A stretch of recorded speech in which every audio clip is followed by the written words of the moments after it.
statistical, mathematical fact never has been down. has broken every single record. There is no asset that has come close. It's the only thing in the industry that was not touched, that was not hacked, and it never fails doing what it promised in 2009. It's never What's failed. the best performing asset the world has ever seen? And you'll find out that it's Bitcoin. Bitcoiners, welcome. Welcome, Bitcoiners, traders, supporters, followers, haters, Bitcoin negators, all of you. Welcome. Everyone is welcome. Good afternoon, good evening for some. Even I think the wee hours in the morning for others. We always draw an international audience here. I want to welcome you to another live space with Oliver Velez. Of course, my name is Oliver Velez. And we're going to talk about my favorite topic today, Bitcoin. Once again, that's right. I did have a live space yesterday. Actually, I had a part 1 and part 2 due to some technical difficulties, which was quite rare and strange. At any rate, that last talk of mine will be put on my Bitcoin Unleashed podcast. I strongly encourage that you seek that podcast out on the podcasting platform of your choice to make sure that you take that in. We will piece the two parts together quite nicely so that we get the best benefit out of our talk last night.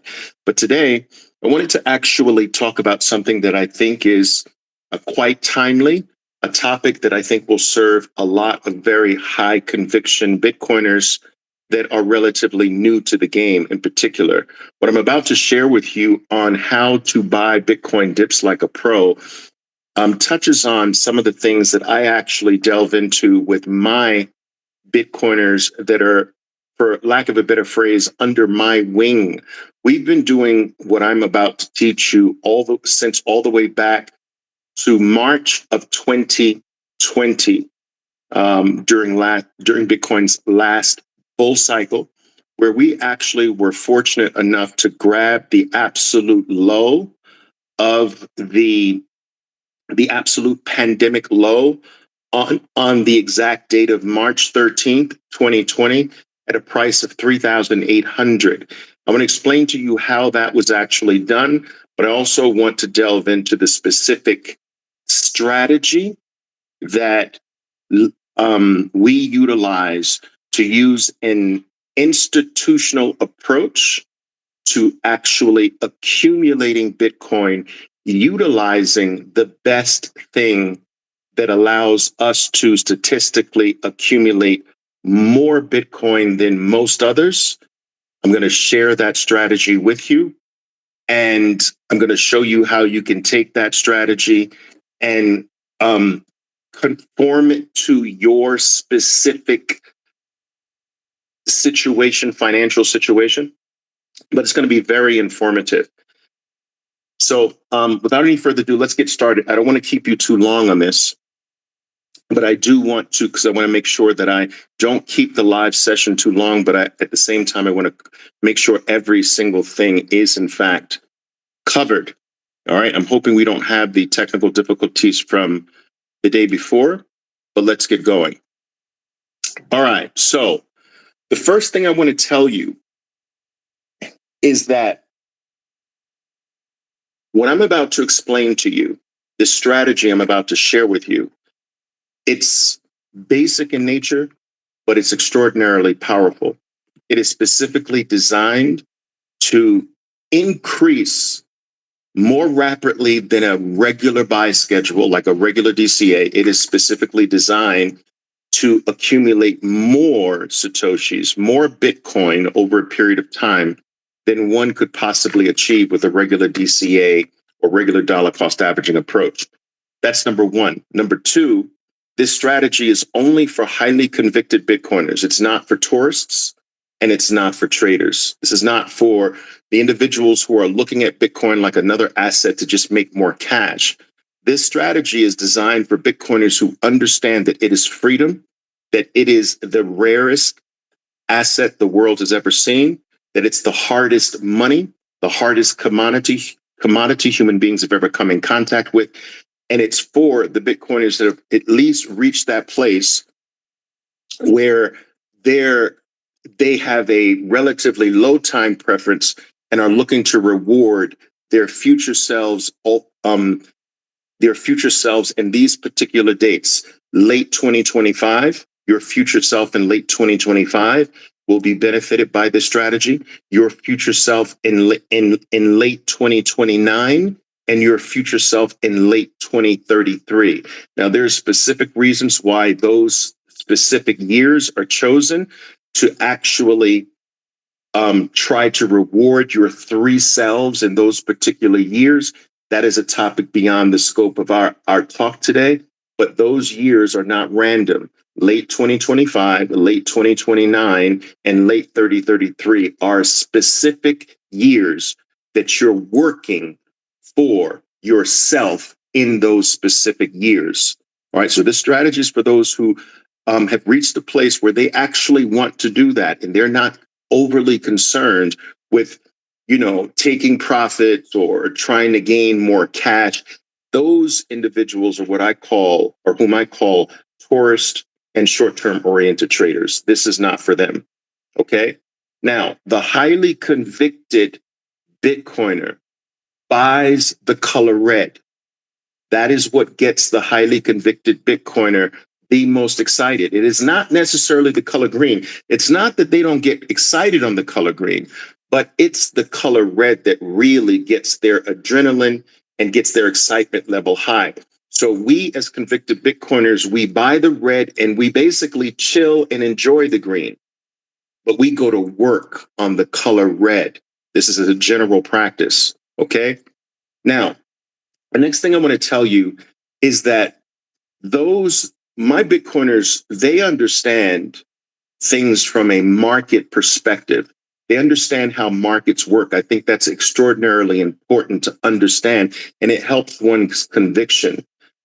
My Bitcoiners understand that you must allow Bitcoin to rest.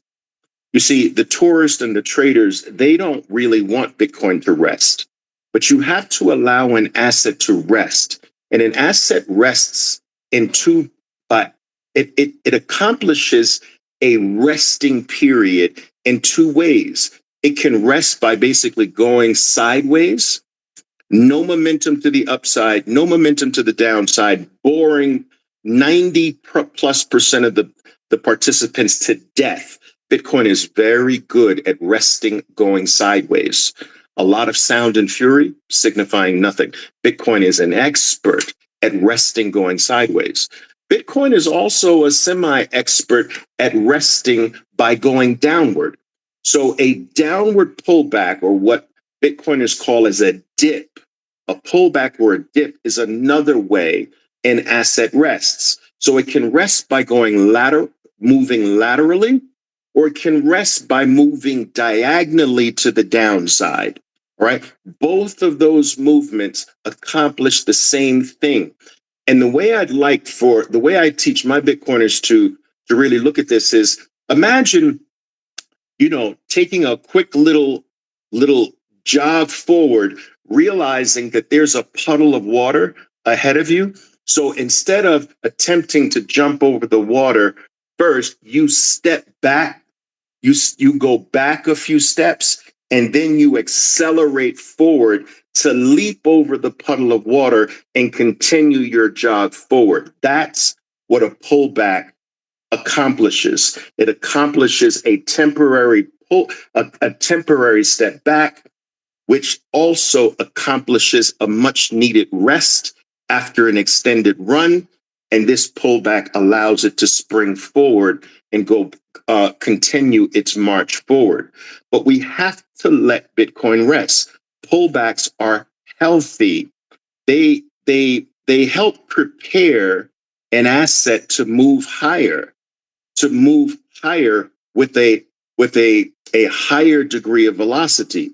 Now, dips accomplish this, and by dips accomplish making the asset more healthy. Dips make an asset more healthy. Going sideways makes an asset more healthy. And it accomplishes this health generation in three ways. Number one, dips, they clear out excessive leverage in the system. So when leverage starts to build up largely with your tourist, your degenerate traders, your hedge funds that are trying to get a short-term pop in the play or trying to anticipate a news event or what have you, when that leverage gets overextended, what a dip will do is clean out the leverage. Over leveraged assets are not very healthy assets. It cleanses itself by going backwards to knock out the highly leveraged participants. That's the first way it actually makes itself healthier through dips. Dips also clear out the tourist, the traders, basically the weak hands. No asset is in a healthy state if the majority of the current players are short-term oriented, degenerate traders looking for a short-term pop.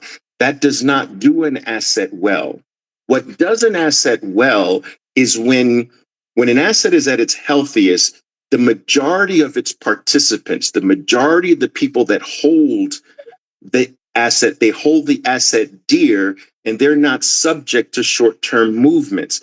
This is the healthiest state for an asset. So when traders and tourists and leveraged hedge funds and so forth and so on, when they get overly leveraged, the dip clears them out. It shakes the asset from these tourists, these traders, these degenerate hedge fund leverage traders. It takes the asset out of their hands, and that Bitcoin must be, it's being bought by someone else. So it's being loosened from the weak hands, and it's actually being transferred to a greater number of people with hands that we call diamond hands, that won't ever sell. So let me explain this way. Every single dip decline of a decent amount is a wealth transfer, is an asset transfer. Every transaction is a buy and a sell. So one must always ask on the pullback, who's letting Bitcoin go? But also, one must also ask, who is stepping up to the plate to actually take it off of their hands? And so the dip buyers tend to be statistically more diamond hand holders, more of the group that won't ever sell this asset. All right. While the buyers on the way up tend to be more of the players who are willing and are going to just drop the asset in a short-term period ahead of us. So dip buyers are full. That group is full of full of highly convicted Bitcoiners. And so every dip accomplishes something very special. It moves more of a limited supply into the hands of the Oliver Velez's in the world. I bought heavily today in the low 60s, $60,200 to be exact. I bought heavily at that place. All right. Just below 300, 60,300. And I will tell you that the Bitcoin that I picked up in that price range will never, ever, ever see the light of day, people. Ever. And I'm not the only one today. I'm not the only buyer in the universe. I'm not the only buyer throughout the entire world that bought today and has removed an already scarce limited supply off the market forever. So what am I really trying to make you aware of for those of you who are not quite aware of this yet? What am I making you aware of? Every dip makes Bitcoin more scarce. It's already the scarcest asset on planet Earth. It's already the hardest asset on planet Earth, meaning it's the hardest thing to make more of on planet Earth. It's already the hardest commodity the world has ever seen. And yet, It's already the scarcest asset on earth. And in addition to that, it actually gets more scarce every single decline, every single decent red move to the downside. This already scarcest of all assets becomes more scarce because the greater percentage of dip buyers are the Oliver Velez's of the world. And this is what makes the asset healthier. Moves to the upside actually don't make the asset healthier. It's moves to the downside that make an asset healthier. And there's a large percentage of the world out there who have no concept of this. They don't understand how important dips are. They don't understand how important elongated periods of doing nothing help mend the asset, help build the asset's strength and health up, and prepare it for its next run. In other words, dips eliminate the junk and actually bring in more reinforcements. All right, so it's important to understand what they accomplish. So without these dips, right, it would set things up for a more muted move to the upside. Listen to me carefully. If an asset moved straight up and did not have occasional jolts, occasional hits, if it did not have these healthy dips along the way, that would actually result in a muted move to the upside. That actually mutes the move to the upside. It shortens the bull run's life. You want these periodic pullbacks. We need them.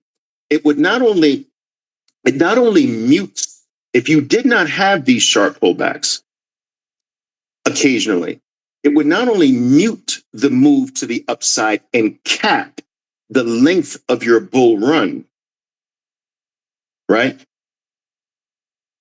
It would actually set the asset up for a much sharper, more violent collapse during the bear period because it would be top heavy. You see, the pullbacks prevent your asset from being top heavy. A top heavy asset, right, is an asset that can be akin to a giant theater being filled to the brim with human beings to the point where the walls are almost bulging. Not only is every seat taken, but every inch of every aisle, every speck of every piece of the floor has a human being. The walls of the theater are buckling, and someone instantly yells, "Fire in the theater!" And every single one of those human beings wants to get out at the same time.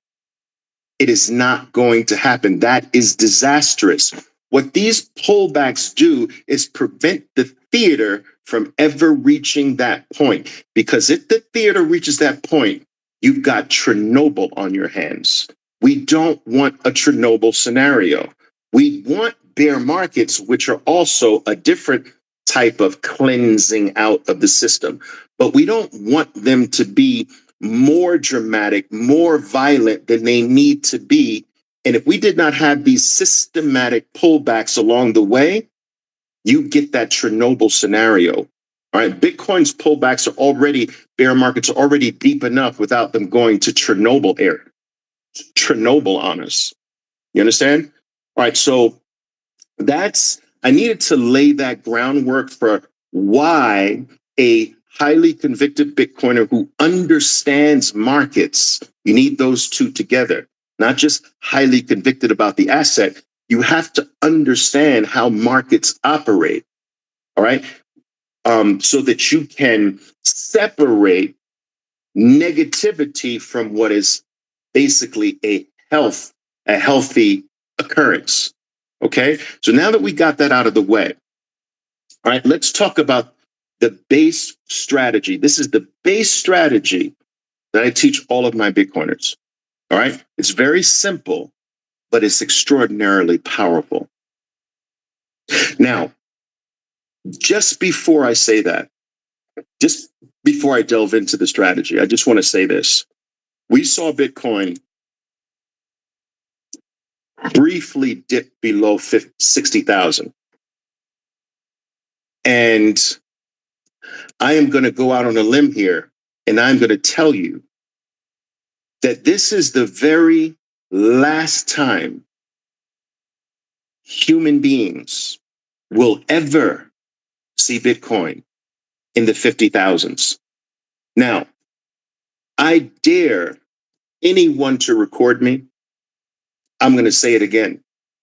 You can mark this down. The date, the time holds me to it, holds my feet to the fire on this. I am telling you that at no other time, your time is now.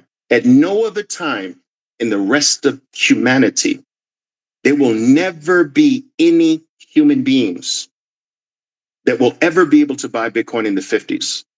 Your time is now. I'm not saying that we're leaving the 50s now. I'm saying that this is the opportunity. This is the last opportunity the entire human race for eternity will ever be able to buy Bitcoin in the 50,000s. Now, you mark my words, you hold me to that. All right, let's get to the strategy.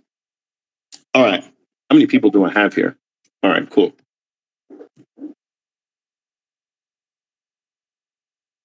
The base accumulation strategy, this is in lieu of a dollar cost averaging approach. The base strategy goes like this. You take the local high of Bitcoin, the local high, and I'll explain what that is in a second. And you actually look to buy the exact number in thousands down from the local high based on the price that you're at. So let me give you an example. We reached a high price of Bitcoin in March of, let's call it 74,000. It was just shy of 74, but let's round it to 74,000. We're in the 70,000s. So we're going to use $7,000 because we're in the 70,000s. Okay? So you're going to use 10%, right? So you're going to use a $7,000 number, and you're going to project from the local high of 74. All right, you're going to project $7,000 down. That is your buy on the way down price. Your first one, 74. All right, to 67. That's $7,000 down. Now that buy, $7,000 down, places you in the 60,000 range. So now you've got a buy at 67,000. Now you're going to use $6,000 down to make your next buy on the way down. All right. So that means that at 61,000 now is your next buy. Now you're still in the 60,000s, right? So now you still have to use 6,000 as your number. So 6,000 from 61 down, all right, places you at 50, at 50, what did I say? 61? Yeah, places you at 55,000 as your next buy. Now the 55,000 at your next buy, all right, you're now in the 50,000. So now you're going to use $5,000 as your next buy down. All right. And that places you with a buy at 50,000, but you're still at 50,000 in the 50,000 price range. So you're still going to use 5,000 down from that, which places you at 45,000. Now you're into 40,000s. Your next buy is going to be $4,000 down. And of course, you're going to buy at 41,000 and so forth and so on. That's the base foundational smash buy strategy. All right. You use basically 10% of the price you're at, starting from the local high. Okay. Now, you can actually start this anywhere. So let's say you just came into Bitcoin right now and Bitcoin's at 60,500. This is your first buy. You can actually start the process right there. So if your first buy into Bitcoin is 60,500, you're going to use the number 6,000. Your next smash buy is $6,000 down. All right. Which basically is going to be 54,500. And at 54,500, you're now in the $50,000 range. So now you're using the $5,000 smash buy number on the downside. Now, what this base strategy does is it's designed to get you to appreciate, understand, and relish the moves down to your buy points. What it also does, so it makes you understand that red is good, because that's when you're going to smash buy. You're not going to smash buy on green, right? You're going to smash buy on the red moves to the downside. What it also does is it helps you systematically accumulate this asset in a methodical, professional way, keeping your average cost relatively close to the current price. And so when Bitcoin turns from its dips, it doesn't have to work so much, travel so far to put you over the top with all of your red bar smash buys to the downside. Now, we did a version of this all the way down the bear market, from 69,000 all the way down to 15,500, keeping our average cost throughout the entire move to the downside relatively close to the current price, meaning that when Bitcoin came off the low of its bear market decline, it didn't have to travel that far to put the entire period of accumulation over the top into profitable territory from a USD denominated perspective. So it systematizes your approach to this. It makes it more methodical.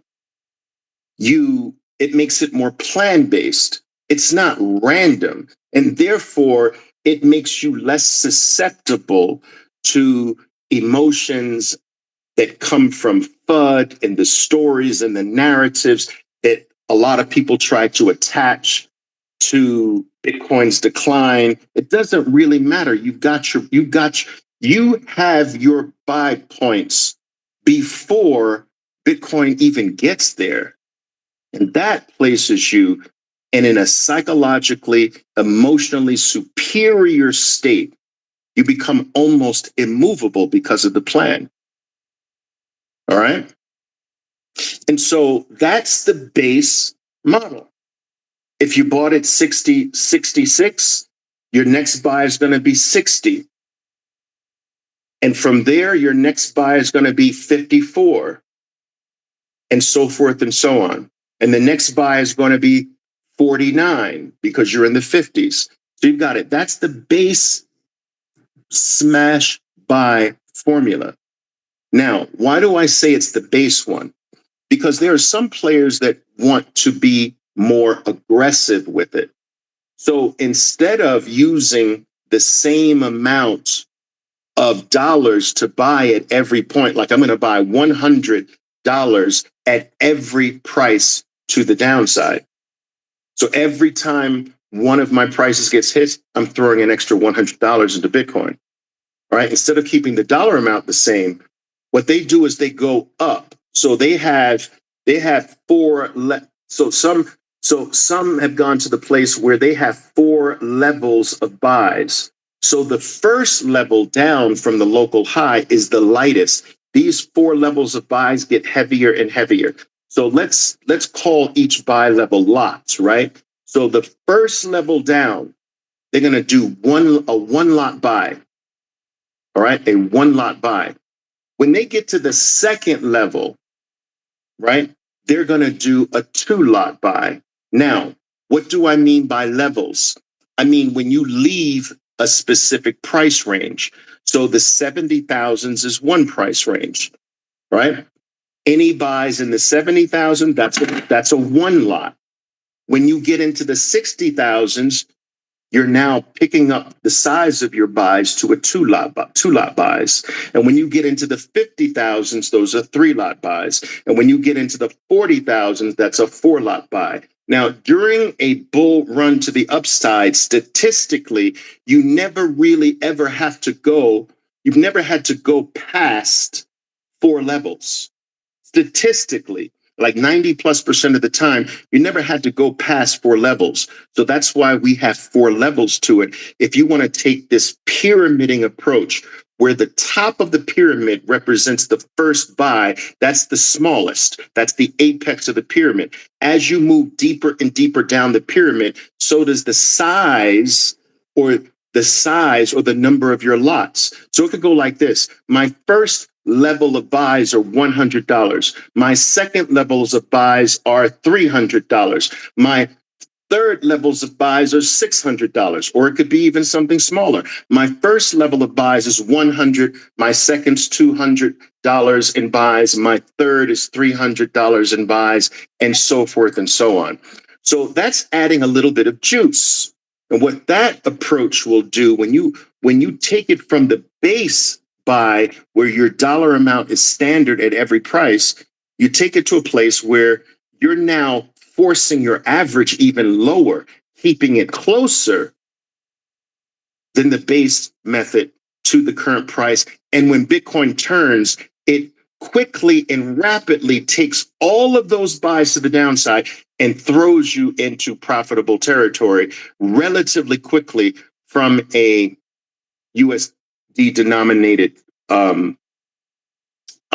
price point, right? And the reason why I keep saying that is because for me, I don't really measure this in US dollars. I measure this just in Satoshis or Bitcoin. To me, I've become more profitable every single time I raise the number of Satoshis that I lock away, right? Because I'm thinking in terms of the 3 future selves, right? Late 2025, late 2029, late 2033. So by me upping the amount of Bitcoin that I have today, I know that I've made my 2025 self wealthier today. That is not measuring based on USD denominated terms today. It's projecting the late 2025, late 2029, late 2033. All right. And so to me, any hike in the amount of Bitcoin I have already made my future selves profitable. I didn't need Bitcoin to turn right now. I'm not thinking in that shorter term time frame, but it does do this. This slightly souped up pyramiding in with ever increasing amounts of US dollars going in at your buy points forces your average price to be lower, which makes your move back into profitable territory profitable from even a short term or shorter term USD denominated point of view. All right. Now, what some of my Bitcoiners choose to do is that they feel as though that these buy points are too wide and they are more appropriate for someone who has limited funds. So someone who has limited fiat to play with, they have a stream of money that comes in that's relatively small. an amount per week or amount per every 2 weeks that's relatively small that they can deploy into Bitcoin, then for that person, the wider buy points are appropriate, because you don't want to blow your entire load all in level one, right? So for those who have, I would say, greater fiat resources, or the flow of fiat that comes to them that they can deploy into Bitcoin is more sizable, then they tend to cut these ranges in half. So instead of in the 60,000s doing a buy every 6,000, they will do a buy every 3,000. Okay? And that is more along the lines of what I'm doing now. I'm not doing the 6,000 in the 60s. I'm doing every 3,000 in the 60s. All right. But back in the 20s, I was doing every 1,000. You understand? And back in the 30,000s, I was doing every 1,500 price move. So I tend to work or operate at the 50% range level most of the time. Now, I want to make this clear. This is not to replace a regular dollar cost averaging approach to Bitcoin. This is in lieu of a dollar cost averaging approach to Bitcoin. So whether you dollar cost average every Monday, all right? Every Monday, I put $100 into Bitcoin, or whatever the number is, that is not to stop. This is a smash buy component being added to your dollar cost averaging approach. All right. I just want to make that clear. It's not a choice. You should never drop the dollar cost averaging approach. This is in lieu of it. This is an additive approach. All right. That's going to soup up your accumulation mode. All right. And it makes the dips fun. It has the convicted Bitcoiner sort of pounding the table and rooting for Bitcoin to get to your next buy point. It changes the mindset of the truly convicted Bitcoiner to flip that switch and to appreciate red more than they appreciate green. They appreciate both, but they get really excited on the greens because just maybe I can get one or two of these levels off, in addition to my regular dollar cost averaging approach. And guys, that's how we do it, you know? And we add all kinds of cute little things as well. And some of these things I've shared, and some of the things that I shouldn't share, I'll piss off my Bitcoiners. But I've also shared using the crypto fear and greed index for size, for determining your size. So when the crypto fear and greed index is green, you're one-lotting your buys. When the crypto fear level is yellow, you're two-lotting your buys. Those are two lots. And when it's orange, you're three-lotting your buys. And when it's deep red, you're four-lotting your buys. Remember, we have 4 different levels in terms of sizes. And so you can make it even more fun by using the crypto fear and greed color grade to determine, okay, what size am I doing now? Keeping your same price points, but using the crypto fear and greed color scheme to determine what size, how much. Is it going to be $100?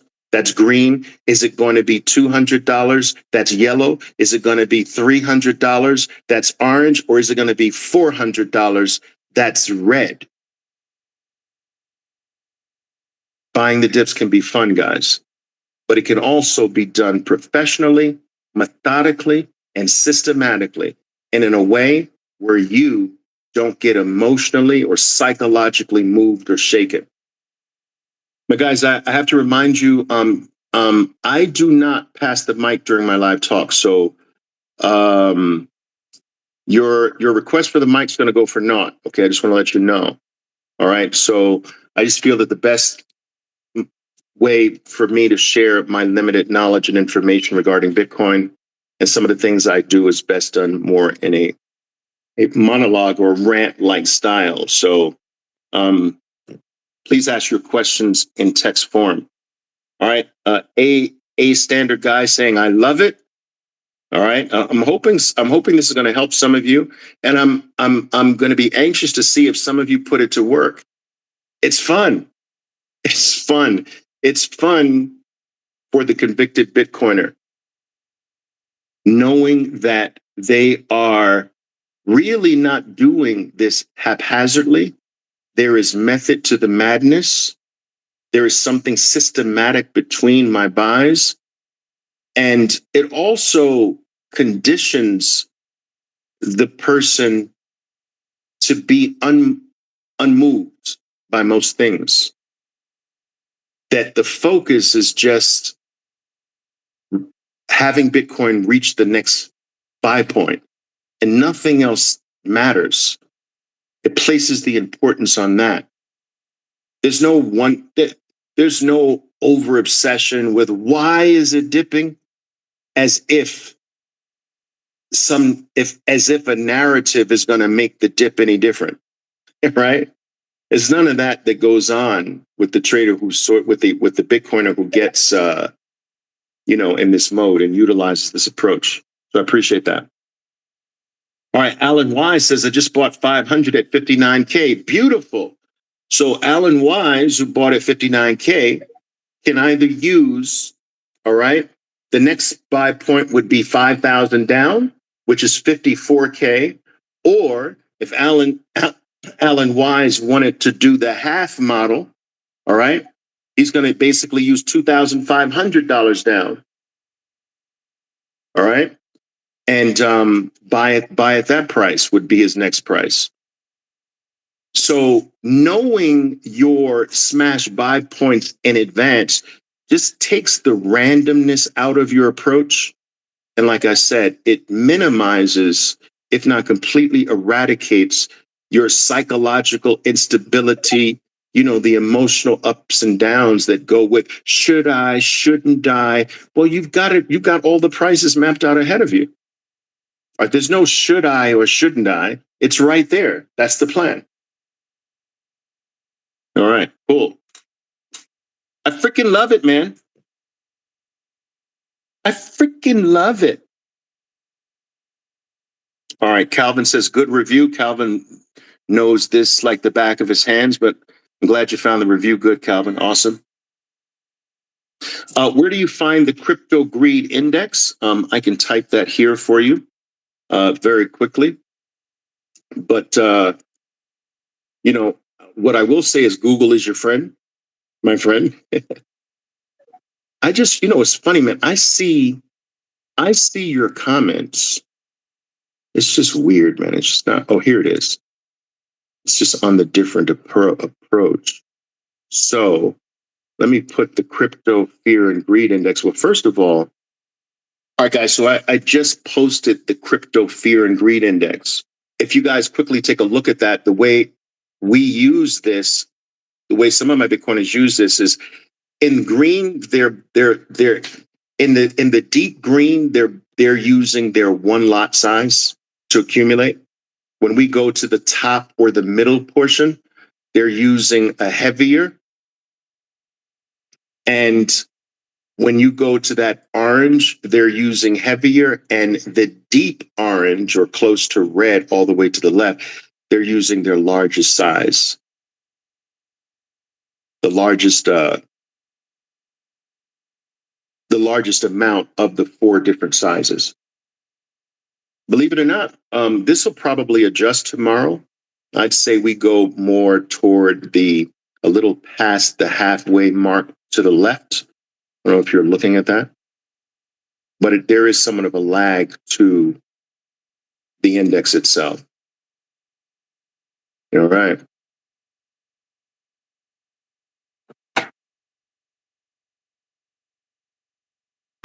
Sonny says, I got tired of DCAing and I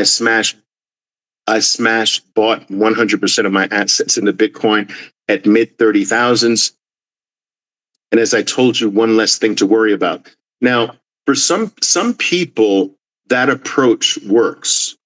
I would say that in my experience, putting everything on the line at once and never adding is not appropriate for close to 90% of the people out there. Now, I do believe in lump summing in the majority, if not all, but I don't believe in not adding along the way. Like, what else are you doing with your dirty fiat that keeps coming in? All right. I saw a post by someone who was starting to gain doubts. This person posted that I bought at 70. Now we're at near 60. I'm starting to feel doubts about this. And my thought was, well, why would you treat this like Vegas, like the casino?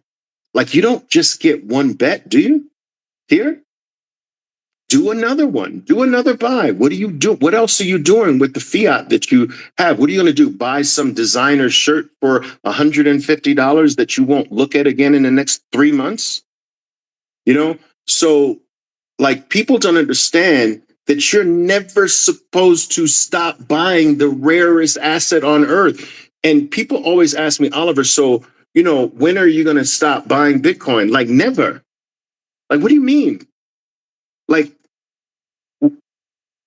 as long as someone is willing to give me something that is guaranteed to go down forever, the US dollar or any other fiat currency, you're willing to give me that in exchange for something that is designed to go up forever, that is the scarcest thing on earth, the best performing asset the world has ever known, and you're willing to give me that in exchange for something that can only go down forever, as long as you're willing to do that, I'm willing to take it off of your hands forever. Every single time I see Bitcoin hit my wallet, for lack of a better word, right? I take a pause, guys, and I'm like, I look at it and I say to myself, someone actually gave this to me. This is mine. Someone actually handed this over to me. I just showed up with money and they took my money and gave me this. My God. I literally look at it like that. Like, someone gave me the scarcest thing on earth that in the year 2033, they're going to look like they're going to look like the dumbest asses alive. Right? So, I just feel that why should you not make that trade? Why should you not? Why should you stop doing that? Why should you stop taking the rarest asset on earth for the most plentiful one that's guaranteed to go down forever?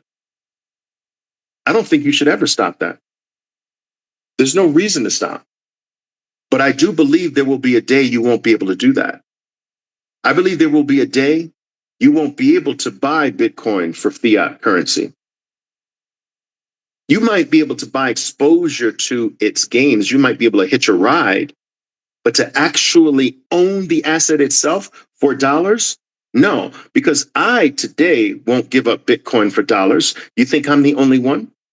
You think you can show up to me with dollars? Think about dollars. And I give you in exchange the rarest asset on earth, the best performing asset the world has ever known? You want me to give that up to you for dollars? Dude, we've had dollars all of our lives. They don't work. I'm not going backwards. I'm not doing that trade in reverse. Do you think Oliver Velez is the only one doing that? The numbers of Oliver Velez's increase every single day of your life. Bitcoin becomes scarcer every day of your life. And remember what I told you. Remember what I keep reminding you. You can do this search yourself. Google is your friend sometimes. Go look up how much does a global population increase every single day? You know what the number is? Something like 220,000 new human beings on Earth every single day. That's net of all the human beings that have passed away. So there's a net plus 220,000 people every single day forever. That's never going to stop. Just by that number alone, Bitcoin becomes more scarce by 220,000 people every single day of your life. In addition to that, people are losing their Bitcoin. There's a higher degree of Bitcoin dust that will never be able to be moved again due to higher fees. And when you add those things, and then you add the Oliver Velez's of the world that are increasing every single day, that they will never give this up for paper again, ever. And you see how an asset that's already the scarcest becomes scarcer every day, if not every hour of its existence. And it's astonishing to me how we have someone to me today. It's amazing to me. Today, someone posted right here. You can go to the post and read it. Posted to me and says, "I can't wait until I can't wait until all of Bitcoin's gains stops being in the future. My God, I can't wait for it to stop being in the future." And I'm like, "What? All of the gains are now. What are you talking about? This is the best performing asset on planet Earth. What do you mean wait for all the gains in the future? What are you talking about?"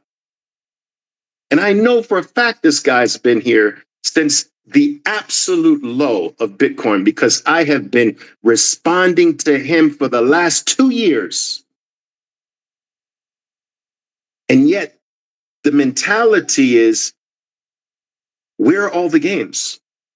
What? Where are all the gains? Yeah, they're in the future.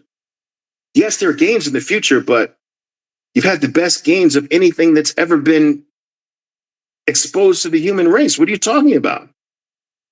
It's crazy, man. Wow. You know, there used to be back in the 1980s, I believe it was, in the late 1970s, early 1980s, something like that. There used to be this campaign put out by, I can't remember the university at the time in the United States, but it was very catchy, the marketing campaign. It was basically get an education because the mind is a terrible thing to waste. That was the catchy term. The mind is a terrible thing to waste. Catchy, it works. But you know what? I'd like to change that. After 2 years of posting here on X.com, formerly known as Twitter, this is my motto. The mind is a terrible thing. Period. I've watched people's mental acrobatics keep them out of the best thing human beings have ever and ever will be exposed to. I've watched them mentally do backflips, front flips, cartwheels, watch them talk themselves out of it, watch fear grip them so tightly that they can't do anything but just spew doubt every single day right here. They comment every day about doubt-filled comments from 15,500 to 74,000 without ever stopping. That is insane to me. And that proves to me that the mind is a terrible thing.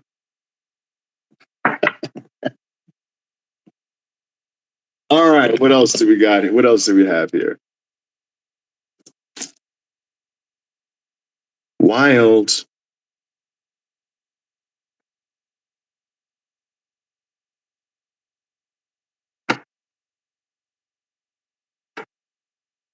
So what are the Cloud Mining Collective saying? So Oliver, what are your feelings about leverage and risk management until I can own a BYC? I don't know, or own a full Bitcoin, I think you're saying? First of all, I think that 99% of all people should stay away from leverage. That is my view. Leverage is for professionals. Leverage is for people who've been basically taught to be professionals. Leverage is not for your average guy on the street. Bitcoin is the best performing asset in the history of the world. It doesn't need leverage to be successful. Leverage is typically used for something that is not high performing. All right. Treasury bills, very, very low volatility. You use high leverage on that. But to use leverage on an 80, 85 vol asset like Bitcoin is almost certain death for 99% of the people who are not professionals. And you guys are not professionals. Trust me. You can get lucky a few times. You might even get lucky for a while if the bull market or the bear market is thorough enough without many interrupts. But I promise you, as certain as night is the day, the math catches up to the unprofessionals. That you wind up negative Bitcoin, not plus Bitcoin. The goal, guys, is to wind up with more Bitcoin. Traders of Bitcoin always wind up with less Bitcoin every single time, every single cycle. They have less Bitcoin than the last Bitcoin. I haven't met one trader, not one. I haven't met one trader in the last 5 years who has wound up with more Bitcoin this cycle than they had last cycle when they were trading it. I haven't met one.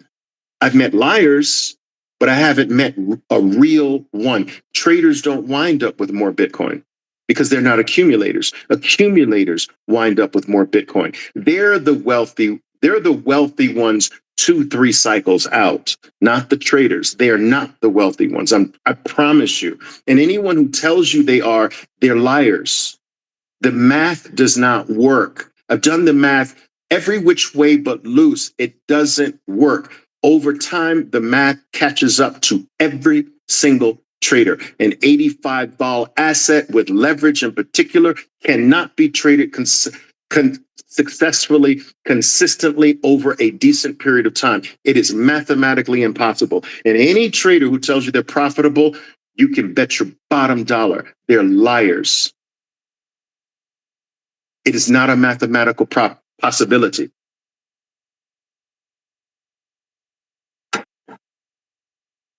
All right, so the goal, guys, is always wind up with more Bitcoin next cycle than you had this cycle. The goal should be to wind up with more Bitcoin this week than you had last week. That is what I train my Bitcoiners to do. If you let a single week go by and you don't have more Bitcoin, you are failing at life. You are failing your future. And as C. Walker said so appropriately, 4 years from now, 5 years from now, 4 years from now, you're going to kick yourself. And 8 years from now, your kids are going to kick you. I love that. All right, CK, I think I answered CK's question when I commented on Sani's comment. Why buy dips? Why not lump sum whenever you have free cash? That is a form of DCA. Lump summing is when you lump sum whenever you have money, that is a form of DCA. What this does is this is largely for someone who has a constant stream of fiat coming in. Most of my Bitcoiners are traders, all right? They're making money every day or every few days or certainly every week, right? So the point is they have a constant stream of what should be gotten rid of every single week. So they're never without fiat that can be deployed on a $6,000 drop. All right. So, you know, if your flow of fiat is more random and you don't, and what works for you is whenever I get fiat, I dump it in. I think that's cool too. There's no systematic approach to it. But this is for people who are in a position to put a system around their accumulation plan. And this heightens your approach. It takes you to the professional level where you're operating based on a mapped out plan, and you can tell someone where your next buy points are to the penny. And that's being a professional. You can tell someone that my next buy is at this price, and when I buy at that price, I'm buying this amount. And when I buy that amount at that price, my average price of all the buys on the way down are this price. That's being a professional. That's not being a random crypto bro. Yeah, should I buy the dip? I don't know. I think it's going to dip lower. Should I wait? Should I hold off? The news says this, and maybe I should wait for the Hong Kong ETFs and da da da da da da da da. Instead of being all over the place like that, you've got a freaking mathematical mapped out plan that has zero uncertainty to it. And you know every aspect. I know what price, what amount, what my average is going to be after that's done. And you can sit back with a level and an element of calm that most people that you'll find on X.com are devoid of.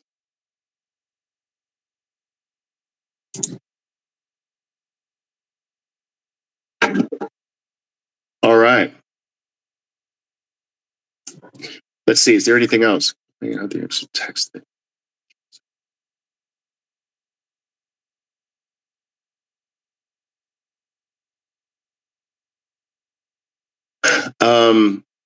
Lee's asking me a tax question. Lee, unfortunately, I try to stay away from tax related questions. They're a bit more complex. They're certainly not for an open forum like this. Some of the things that should be talked about should be spoken about in private. So I apologize, but I'm going to bypass tax related issues like that, questions like that. All right.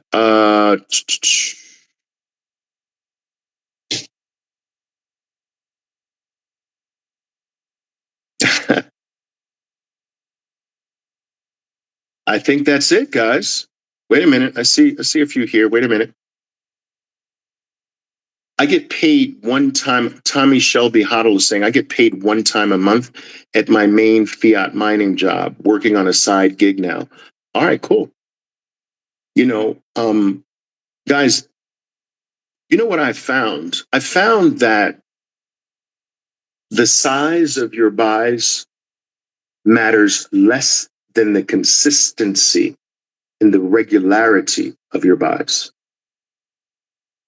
And so, as long as you can be consistent, and as long as you're not buying like once every 8 months or something like that, as long as it's once a month or less, you're going to be fine. You're going to be fine.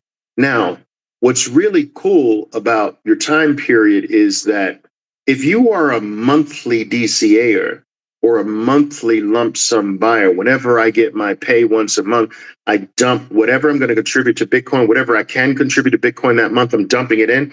That's more of a lump sum DCAer. And that's cool too. But I would suggest that you view Bitcoin from your time frame if you're looking at the chart. So if you're looking at a Bitcoin chart and you're a monthly DCAer, you should be viewing Bitcoin with monthly bars. The monthly time frame should be your go-to time frame. All right, and keep your DCA largely keep your time frame largely in sync with your DCA time frame, if you can do that. So if you're doing a weekly DCA, the time frame of choice for you is a weekly chart of Bitcoin. If you're doing a daily DCA, the time frame for you is a daily chart. Wait, what are your thoughts on Bitcoin Jesus's arrest? Wait. What are you talking about? Is there something I missed here?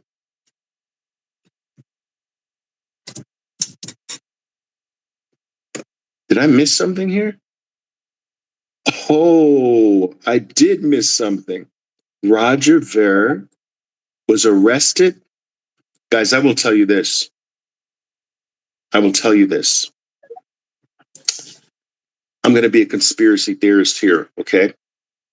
I believe that anything that is antithetical to Bitcoin is being cleared out.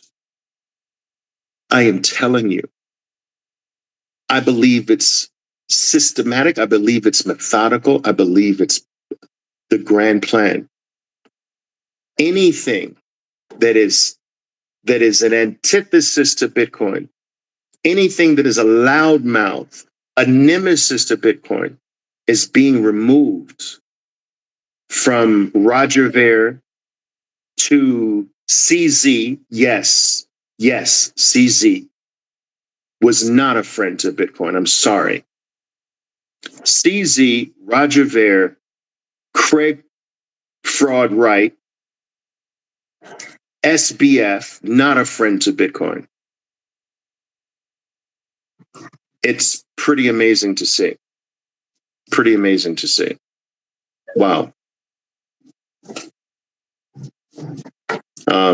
As far as I'm concerned, good riddance. Someone's asking the best self-custody method. I don't know if that means what's my favorite cold card, my favorite cold storage wallet. I like the cold card. I like Foundation Passport. I like Blockstream's Jade. I've heard the Seed Signer's cool, but just those top three I'm very familiar with, and I like those the best. But if that's what you're talking about, those are my top three. Those are the top three recommended cold storage wallets I recommend. But if you're asking me method, meaning single sig, multi sig, guys, I have this view that the faster we can get people who have adopted Bitcoin, who hold Bitcoin, the faster we can get the majority of them to multi-sig, multi-signature custody, the faster we can get Bitcoin to a place where it just simply can't be stolen.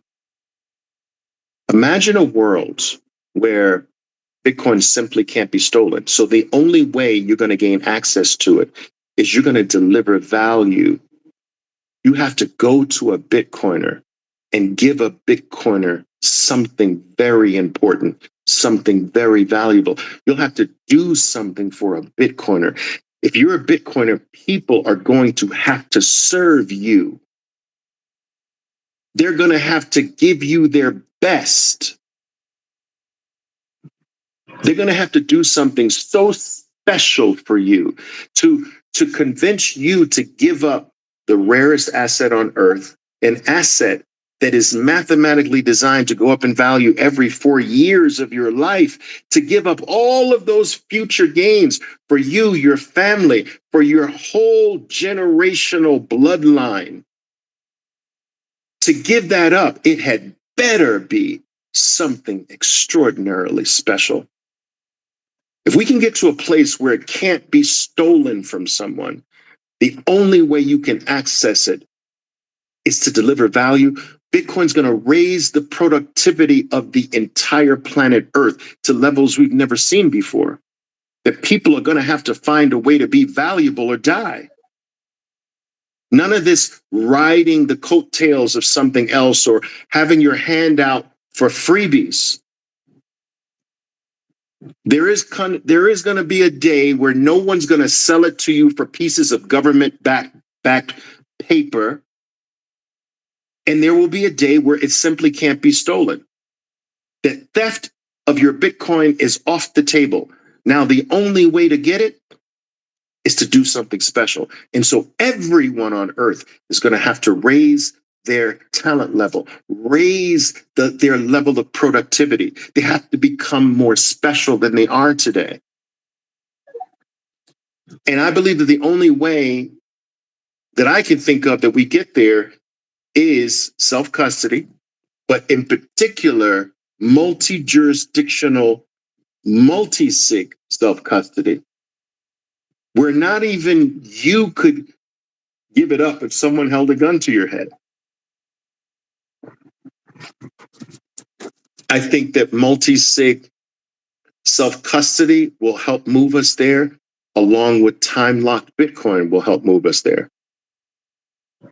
And I did a few talks on that. You can time-lock Bitcoin into the future, which means that not even you can touch it until 2033 or 2025 or 2 weeks from now or what have you. I know OG Bitcoiners who actually travel. And when they travel, they time lock their Bitcoin during the travel. So for instance, they're leaving Spain to travel to Dubai.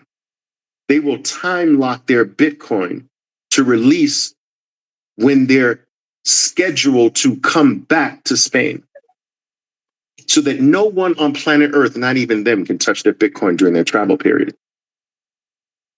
There's going to be some really fascinating things, guys, that are going to be built on top of Bitcoin that give us the ability to protect it more. Imagine something, for instance, like Noonchuck offers, where you can set a maximum limit that can ever be spent on any given day.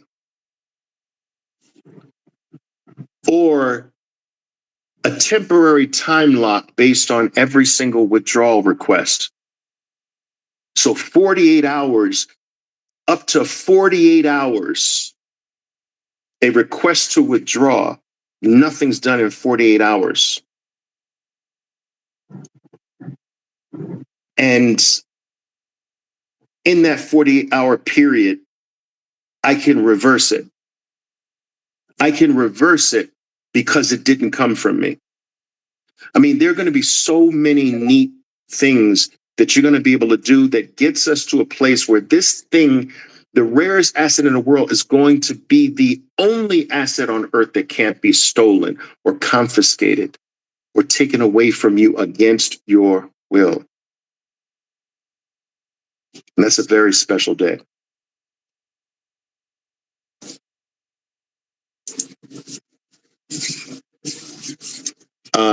The Cloud Mining Collective, I really appreciate your professional clarification. I appreciate that comment. Thank you very much. All right. All right, guys. Listen, I want to thank, I don't know, there's 93 people in the space. Okay, guys, listen, I want to thank all of you for joining me live here. I also want to thank those who are listening to this talk in recorded fashion. I appreciate all of you. You guys know what to do. I hope you found what we talked about here useful. I hope a little bit. If not, I'll try to get better each and every time I go live with you. I will also remind you that every single one of my live talks does wind up on my Bitcoin Unleashed podcast. You can find that on YouTube, Spotify, Fountain app, Google, Apple, all of the popular podcasting platforms. It's called Bitcoin Unleashed. There's literally days, weeks, months and months of very special content there. Absolutely free. All right, guys, listen, go to work. You know what to do. Stack harder. Ciao for now. Boom. My name is Oliver Velez, and I am your 13%er Bitcoiner. Be safe out there, and until next time. Boom.